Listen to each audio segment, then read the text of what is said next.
everyone, welcome back to my channel. If you're new, my name's Rye and this is Rye's Reading Corner. I cannot believe we are ready for the mid-year book Freakout tag. It doesn't seem possible that we are already in June. 2020 has definitely been an interesting year so far. It's definitely been a very hard, difficult, and controversial year. But on a high note, I have read 38 books so far this year. Originally, I set my Goodreads goal for 40 books, which doesn't seem a lot, but I also am a full-time mom, obviously, and a teacher. So I didn't expect to have so much kind of downtime from my work to read as many books as I thought I would do this year. So I will be meeting that goal by the end of the month, and I'm excited to see how many books I end up reading total by the end of the year. So let's get started with the questions. This is my first time doing it, so I do have a little cheat sheet just to help me remember the questions because, again, this is new for me. So the very first question is, what is the best book you have read so far in 2020? This was a really easy decision for me. It's actually a book that I read this month, and it is called The Knockout Queen by Rufi Thorpe. This book took my breath away. I know that sounds really cliche, but it did. It follows the life of two characters. We have Bunny and we have Michael, and it's told from Michael's perspective as he is in college and he is reflecting on his life as a teenager up until his young adult, early 20 years. This book is a heavy-hitting book. It is powerful, it's funny at times, emotional, and it kind of hits all those check boxes. I'm not going to talk too much about this because I did talk quite a bit about it in my Career Lit Readathon wrap-up. If you're interested, I will tag that link below. But there's not enough that I can say about this. This isn't just a book that I will have on my top by the end of the year. It's also one of my favorite books of all time. So I highly suggest checking this out. The next question is, best sequel that you have read this year so far. So I feel like this series is underrated. I don't hear much about it, but every time I recommend this series to someone, they always say that they love it as much as I did. So it is the Program series, and it's a science fiction series, and it's about a town that has been dealing with high suicide rates in teenagers. So they have developed something called the Program, and their hope is to erase all of those awful memories that push teenagers to commit suicide. Obviously, there's a lot of bad things that happen, and there's kids that actually have been sent to the program because their parents think that they're just sad, and all their memories get erased of who they used to be at one point in time. So my favorite is their sequel, The Treatment. I actually read the entire series. There are 6 books. And I can't say enough about Suzanne Young as an author. I think she's extremely talented. I really enjoy her other books that she has come out with, the new series that she has started as well.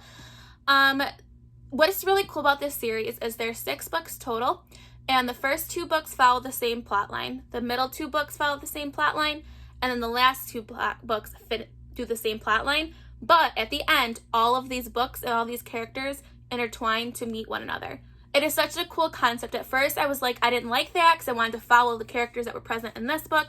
However, all 6 stories come together at the end, which is phenomenal. Even throughout the other books, too, they come together and they reference the characters from the other books and their stories to come together. So the first 2 is during the actual program and the treatment of the program. The second 2 books in the series, the 3rd book and the 4th book, talk about what happened before the program started. And then the last 2 books are the aftermath of the program. And again, all of their stories are intertwined, and the way she does it is so skillful that it's amazing. I can't say enough about this series. I highly, highly suggest you guys to pick this up. The next question is new releases I want to read that have already come out. So this means that they have been published already this year and just books that I haven't gotten to yet. And so for me is Riley Sager's Home Before Dark. So I don't know how I've never heard about Riley Sager before. His books seem totally up my alley. I discovered him more through BookTube recently, so I'm super excited. I actually have 2 of his other books as well.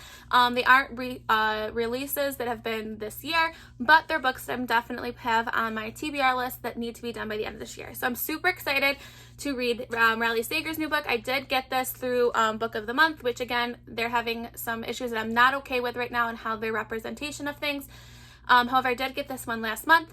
It actually is a early release book, and it doesn't come out, I believe, until the end of this month or early July. I'm not 100% sure, but I am excited to dive into the world of Riley Sager. All right, the next prompt for us is, again, I'm new, guys, sorry, I'm glancing down, my most anticipated release for the second half of the year. So Ruth Ware is coming up with a new book, and I'm super excited. I love Ruth Ware. Her new book is called One by One, and I feel that Ruth Ware's books get better each time she writes a new one. So I'm super excited. This comes out, like I said, the second half of the year. I don't know too much about it. I've just heard that it's being published, and I'm super excited, and I definitely will be pre-ordering her book. The next question for this is my biggest disappointment. So I feel like I have 2 books this year that I've been really disappointed about. So the first book is Wilder Girls. So I was really excited to read this book. I heard a lot of people did have some things to say that they loved the book, and then some people said they didn't like the book. But I really despised this book. I think the writing, I didn't care for the writing style. I thought it was really weird. I thought it was choppy, and I feel like it jumped around a lot. I didn't like that there were 2 point of views. Don't get me wrong, I'm totally for multiple point of views.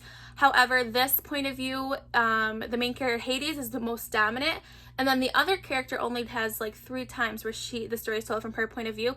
And I just found that if you were gonna do that, then you should have had more. I didn't like the storyline. I like the concept of the book. It's really creepy, and it's cool with the whole thing of like being quarantined, which is so relevant to what's going on today. But I just couldn't get into it. I ended up giving it 1.5 stars actually. So I was really disappointed by this book. So definitely, but it's too bad because I really love the cover, but just don't like the book. So I have 2 big surprises. So the first one is The Flat Share by Beth O'Leary. I loved this book. I went in not thinking I was going to like it because romance is not my typical genre that I gravitate towards, but I read this so quickly and I fell in love with the characters. It is about 2 characters. We have our male and our female. I can't think of their names off the top of my sheet. Tiffy, that's right, and I think that Leon. So Tiffy is looking for a place to stay to get away from her crazy ex-boyfriend, but she doesn't have too much money to spend, and Leon is looking for a flatmate, but not just a regular flatmate. He's actually going to share the same bed as Leon, but be there at different times of the day. So Tiffy takes advantage of this, and she is living with him. So yes, obviously they fall in love.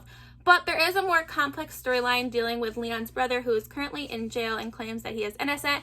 So it's not just your typical romance book. There's definitely an underlying storyline as well, and that I found really fascinating. But again, I fell in love with this book. I was so pleasantly surprised. Another book I was pleasantly surprised was Horror Store by Grady Hendrix. So I've never read Grady Hendrix before, but I saw this talked on BookTube, and I thought I would give it a try.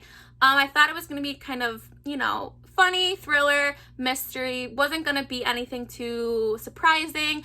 I kind of just thought I thought it was interesting because there's like pictures, and it's written in this like cool story structure, and it is like a knockoff store of like IKEA. However, I was so surprised by this. The twist in this story took me by surprise. I did not expect it. Once I got to that twist, I couldn't put the book down. I gave this 4.5 stars. I was so surprised. So if you haven't read Horror Store, I highly suggest it. I'm definitely looking forward to reading more by Grady Hendrix. So definitely, these 2 books were pleasant surprise, and definitely I'll be reading more by both of these authors. All right, so my next one, again, sorry, glancing down, my favorite author that I have discovered, and that is Neil Gaiman. All right, so The Graveyard Book by Neil Gaiman. I have never read him before. I don't know why I haven't. I've heard about him. I fell in love with this book. This writing is so captivating. Just off the first page, I fell in love with the world that he has created in this story, and I cannot wait to read more by him. I am going to be reading Coraline, I think it is, this month, hopefully, for one of my readathons that I'm participating in, and I just can't wait to dive in and read more from him. All right, the next one was my newest fictional crush. I guess I really don't have a fictional crush on any characters, but I must say I do really love James from the Treatment book, which is the program series I just talked about. His love and his dedication to finding his girlfriend prior to having his memories erased is just touching, and I just really like how devoted he is as a character. But again, I really wouldn't call it like a crush. So, all right, the next one is a new character that I fell in love with, and I'm gonna have to again do Michael from The Knockout Queen. His story is just really touching. He definitely had a hard life growing up. But the fact that he was able to come out of that, and it's just, I feel like it's really inspiring. I just felt for him, and I absolutely loved him. If he ever wrote, there's other story following Michael's life, or even Bunny. You know what? I love Bunny too. If either one of them wrote another story, this author, following either one of those characters, I would pick it up in a heartbeat and read it. So definitely, honestly, Bunny or Michael from this story I absolutely love. So, all right, the next question is, what book made you cry so far in 2020? So definitely Dear Edward. So this isn't a book that I would have typically have picked up on my own, but I read it for the Barnes & Noble book club that I participate in, and I'm really glad I did. So this story is about a young boy who was in a plane accident, and he was the only one that survived the plane accident. And it's actually based, the storyline itself, the storyline is fictional, but the actual story, the idea of the story is true. I can't remember what country it was, but a little boy was on the plane with his family and everyone passed away but him. So it's a story following him. It's told from the past and the present. So the present is him adapting to this life as being known as the boy who survived the car, or the air oh my God. What is my problem today? The plane accident, and him adjusting to life as losing his entire family and pretty much being with them until they all died on the plane, and he was the only one that survived, and him adjusting to it and being known by everybody else around him and getting through that and surviving on his own. The also other half of the story is told when they were actually on the airplane, so you get a recounting tale of him the minutes before the plane actually crashed on the ground. And I was literally sitting in my bed, I was like tears streaming down my face. My husband was like, what is wrong?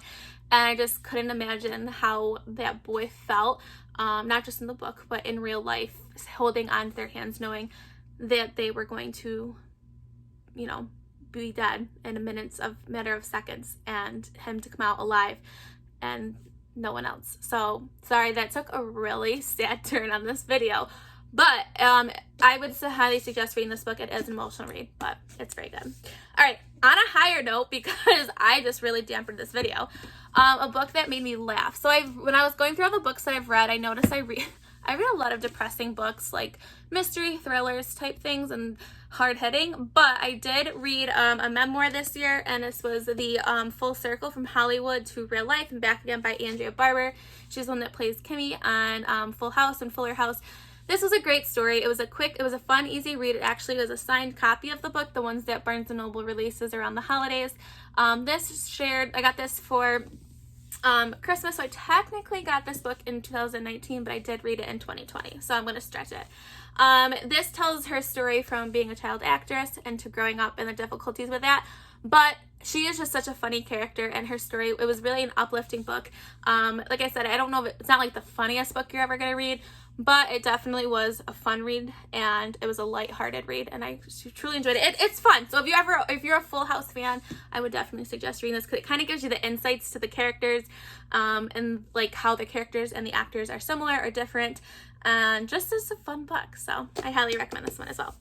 All right, a pretty cover book. So I kind of touched upon this earlier. For my pretty cover book was definitely, I love the cover of Wilder Girls. I think it's super, super pretty. Also, I don't have the book. Oh, I actually do. I don't have it on me because I'm currently reading it, and that is the Hazelwood. That cover is beautiful. I'll put a picture here. I love the black background with the gold and silver foil. Super, super pretty. I'm not really liking the book so far, but the cover is really pretty. So I don't know. I feel like I'm finding a pattern here. When I really like the cover, I don't really like the book, which that's a problem. All right, the last question is, what are the books that I need to read by the end of 2020?